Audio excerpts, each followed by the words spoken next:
How to get Temu hat trick energy. So in order to get the Temu hat trick energy, you're gonna have to invite new users. So as you can see, I found this Reddit post, and this user here said that he invited 4 new users, and as you can see, he or she won this 3 times.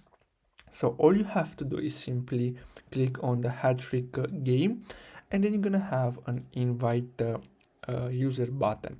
Now what I recommend you to do is simply scroll down, so go to the Temu desktop version and then go to affiliate. So I suggest you to use the affiliate program because you're gonna earn more money. So as you can see, if you invite, so if you click on share to earn and you invite and they join using your link, and they purchase something, you're gonna get a 20% commission and an extra $5. So as you can see, I already have $7 in my balance.